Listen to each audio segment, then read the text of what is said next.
My name is Quinn. I am an actor currently working in Chicago. I do acting for primarily stage work, but also film and television. So, what drew me to it, I always kind of had a passion for theater. I started doing singing and dancing when I was like 9 years old, and then it kind of more solidified in high school when I was doing more full on shows.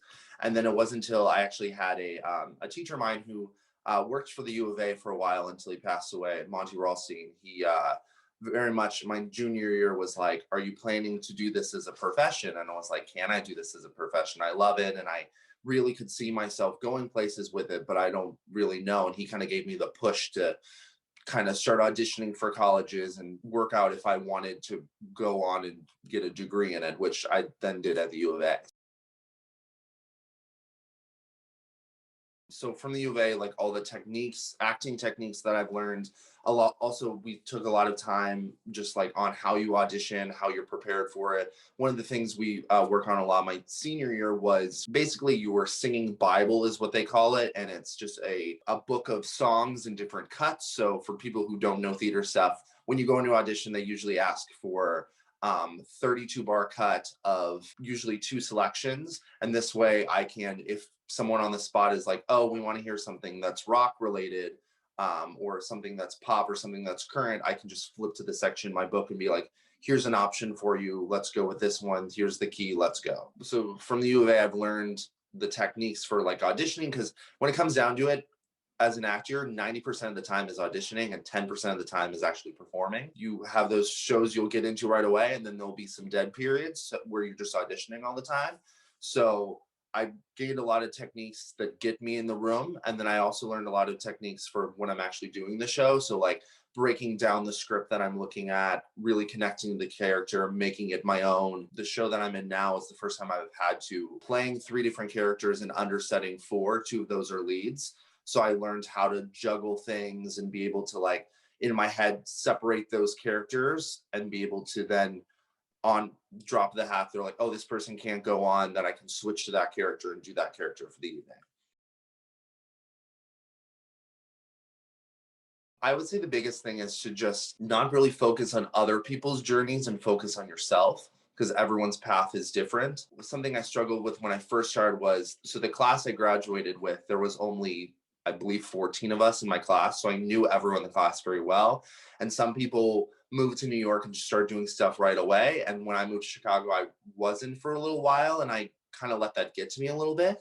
And you just kind of have to realize that everyone's on a different path, and that you just kind of have to keep working towards what you want to do. And then the other thing I would say too is just like, you're still learning. Like, even though I went to the U of A and I got all this plethora of knowledge, I still go to a voice teacher here in town. I still reach out for acting lessons, dance classes. You also don't know who you're gonna meet from that. The last thing I would say, just when you're first starting out, to take every opportunity that comes your way, no matter how big the role is, how small the role is. It's all about, when you're first starting out in a city, is connections. What's been the most useful for me is, which actually another actor showed me it. There's a bunch of Facebook groups that they have. One that I'm actually part of is the Chicago Theater Alliance, and they put up equity auditions, and it's, I believe there's like, I want to say like 30,000 actors on this webpage, and people will post for auditions. Also, each city has, like for Chicago, it's Theater in Chicago, and it's a non-equity page where they'll send out newsletters for casting calls and such. Um, and so that's where I get the majority of my auditions from. It's one of those things where, especially with how technology is now, you have all the information at your fingertips. You just kind of have to Google and find your information there. Another thing I would say too, not, this just popped in my head as well, is to not put yourself in a box. I very much, um, something that happens in theater in general, which I will say any school will do, even like teachers will do as well, is they look at you and they are like, okay, you would do well in this kind of role, which they're right. You would do well in this kind of role, but that doesn't mean you can't do a bunch of other roles as well. So I very much, like my time at the U of A, I played a lot of older characters and like fathers and like which was great. It was great knowledge that I got from it. But then when I came out here and I was auditioning for stuff, it's a completely different world because they'll get someone who's in their 60s and 70s to play that father role. You can play the ingenue, you can play the character role. It's just kind of, don't limit yourself, and just, as I said before, like audition for everything.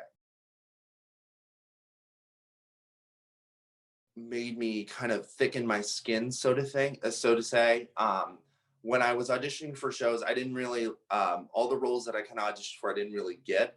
When I was at the U of A, I feel like it gave me an advantage in a way because I was able to get that rejection first off the bat, and kind of then once I move on to being in the city, like you get rejection all the time, but to be a successful actor, you need to just be like, okay, that wasn't the role for me, on to the next one, which is kind of that mentality. If you linger on it and like think about it for a while, and then like maybe like I have friends who will like reach out to directors like, why didn't I do this? That just kind of hurts your chances and is wasted time. Rejection has such a negative connotation to it.